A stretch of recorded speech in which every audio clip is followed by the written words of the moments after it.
Creed en sus profetas. Lunes 17 de abril 2023. Job 23. Job responde a Elifaz. Entonces respondió Job y dijo: Hoy también es amarga mi queja, su mano se ha hecho pesada sobre mi gemido. Oh, si yo pudiera saber dónde hallar a Dios, entonces iría hasta su morada, expondría delante de él mi causa y llenaría mi boca de argumentos. Yo sabría las palabras que él me respondiera, y extendería lo que me dijera. ¿Contendería conmigo con la grandeza de su fuerza? No, más bien él me prestaría atención. Allí el justo podría arguir con él, y yo me libraría para siempre de mi juez. Si voy al oriente, él no está allí, y si voy al occidente, no lo percibo. Cuando él actúa en el norte, no lo diviso. Se vuelve al sur, pero no lo veo. Sin embargo, él conoce el camino en que ando. Cuando él me haya probado, saldré como oro. Mis pies han seguido fielmente sus huellas. He guardado su camino y no me he apartado. No me he apartado del mandamiento de sus labios. En mi seno he guardado los dichos de su boca. Pero él es único. ¿Quién le hará desistir? Lo que su alma desea, él lo hace. Ciertamente él completará lo que ha determinado acerca de mí, y tiene en mente muchas cosas semejantes, por lo cual yo me turbo en su presencia. Lo considero y tengo miedo de él, pero Dios ha debilitado mi valor. El Todopoderoso me ha aterrado. Sin embargo, no he sido silenciado por las tinieblas, ni porque me haya cubierto la oscuridad. El conflicto de los siglos, capítulo 7. En la encrucijada de los caminos. Un sincero deseo de librarse del pecado y de reconciliarse con Dios le indujo al fin a entrar en un claustro para consagrarse a la vida monástica.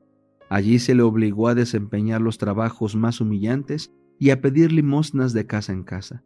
Se hallaba en la edad en que más se apetece el aprecio y el respeto de todos, y por consiguiente aquellas viles ocupaciones le mortificaban y ofendían sus sentimientos naturales, pero todo lo sobrellevaba con paciencia, creyendo que lo necesitaba por causa de sus pecados. Dedicaba al estudio todo el tiempo que le dejaban libres sus ocupaciones de cada día, y aún robaba al sueño y a sus escasas comidas el tiempo que hubiera tenido que darles. Sobre todo se deleitaba en el estudio de la palabra de Dios.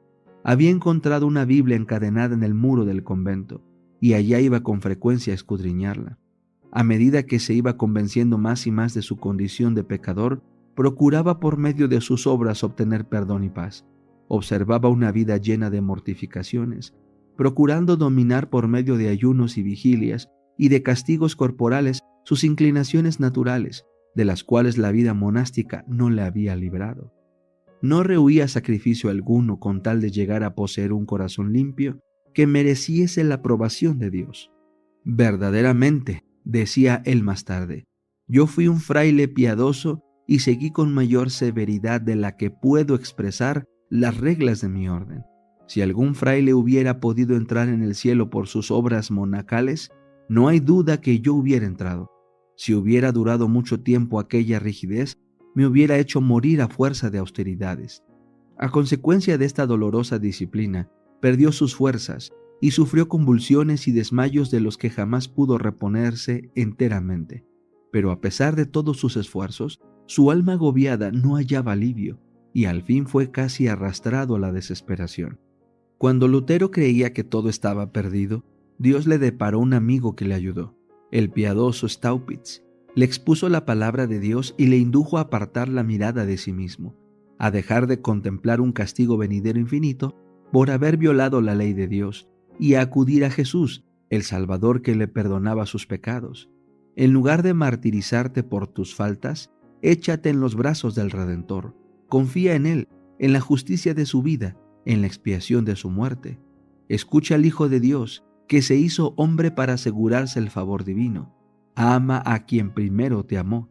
Así se expresaba este mensajero de la misericordia. Sus palabras hicieron honda impresión en el ánimo de Lutero. Después de larga lucha contra los errores que por tanto tiempo albergara, pudo asirse de la verdad y la paz reinó en su alma atormentada. Lutero fue ordenado sacerdote y se le llamó del claustro a una cátedra de la Universidad de Wittenberg. Allí se dedicó al estudio de las Santas Escrituras en las lenguas originales. Comenzó a dar conferencias sobre la Biblia y de este modo el libro de los Salmos, los Evangelios y las Epístolas fueron abiertos al entendimiento de multitudes de oyentes que escuchaban aquellas enseñanzas con verdadero deleite. Staupitz, su amigo y superior, le instaba a que ocupara el púlpito y predicase la palabra de Dios. Lutero vacilaba, sintiéndose indigno de hablar al pueblo en lugar de Cristo. Solo después de larga lucha consigo mismo, se rindió a las súplicas de sus amigos. Era ya poderoso en las Sagradas Escrituras y la gracia del Señor descansaba sobre él. Su elocuencia cautivaba a los oyentes, la claridad y el poder con que presentaba la verdad persuadía a todos y su fervor conmovía los corazones. Lutero seguía siendo hijo sumiso de la Iglesia papal y no pensaba cambiar. La providencia de Dios le llevó a hacer una visita a Roma. Emprendió el viaje a pie, hospedándose en los conventos que hallaba en su camino.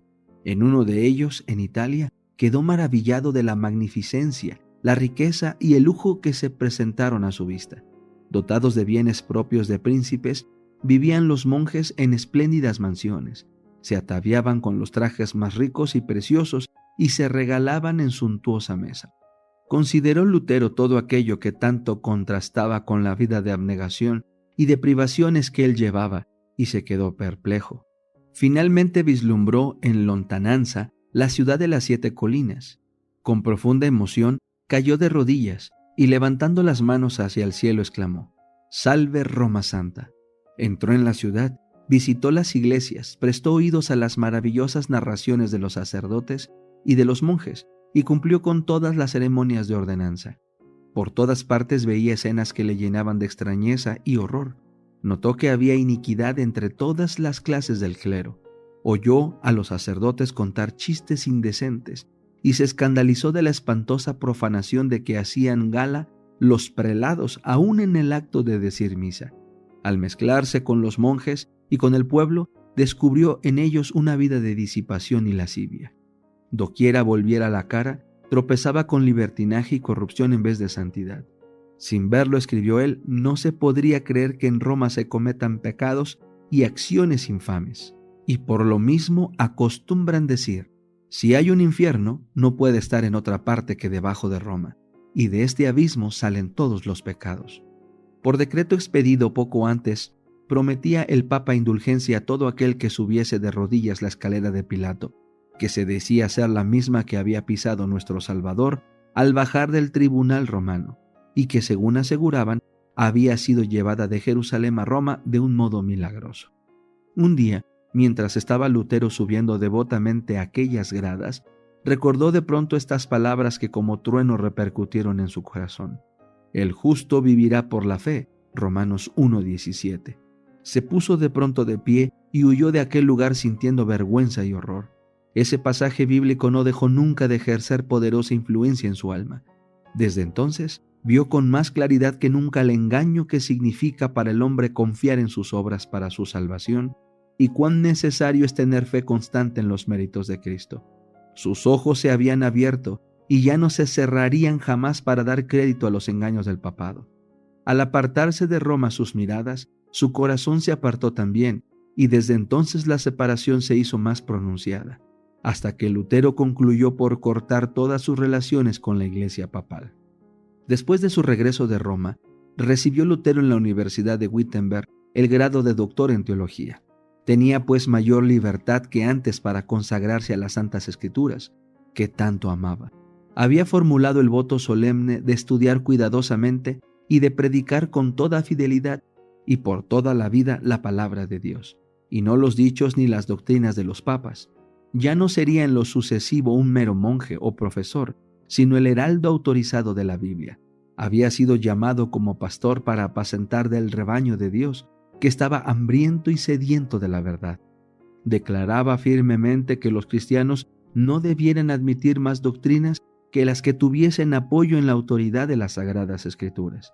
Estas palabras minaban los cimientos en que descansaba la supremacía papal. Contenían los principios vitales de la Reforma.